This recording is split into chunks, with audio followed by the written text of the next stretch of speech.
Ya Rabbi,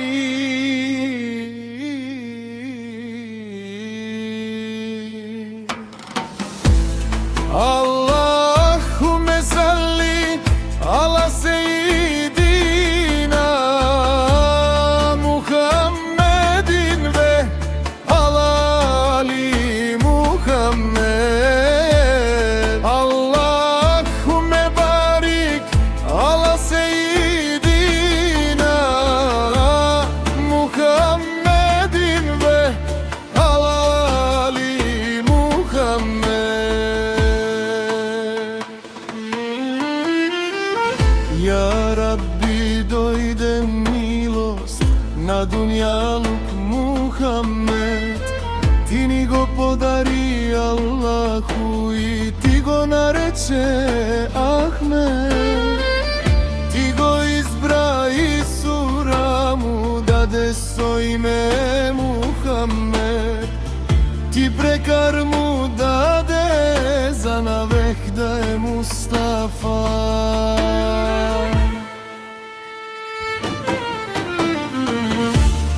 Allahümme salli ala seyyidina Muhammedin ve ala ali Muhammed. Allahümme barik ala seyyidina Muhammedin ve ala ali Muhammed.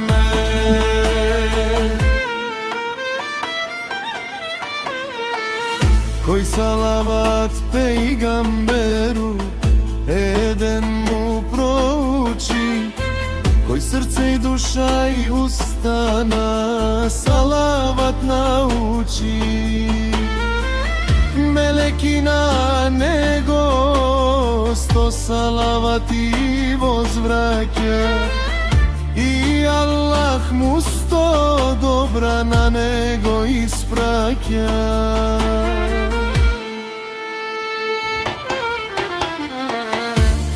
Allahümme salli ala seyyidina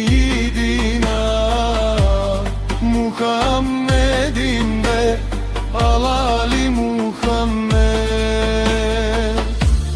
Allahümme barik ala seyyidina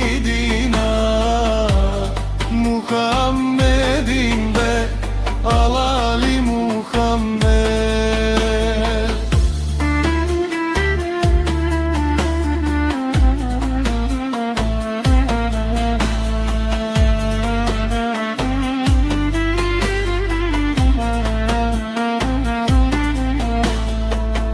Dojde primer toj za site da bide čovek kakov što svet do togaš ne vide. So Kur'an i sunnet amanet to i ni ostavi, da musliman nikomu zlo ne napravi.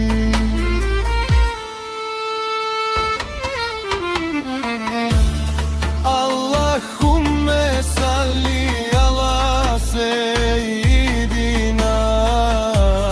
Muhammedin ve ala ali Muhammed. Allahümme barik ala seyyidina Muhammedin ve ala ali Muhammed. Se koji što se nadeva i njegov šefat očekuva, da so hajrati dobri dela duša si oblekuva. Se koji od nas na suden den pred Allah ke dojde, bez šefat pejgamberov teško sirat ke projde.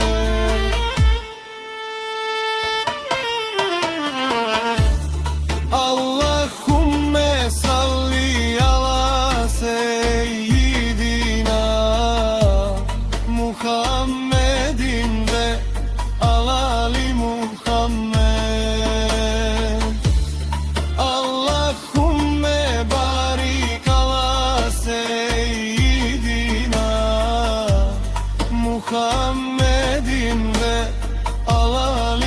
Muhammed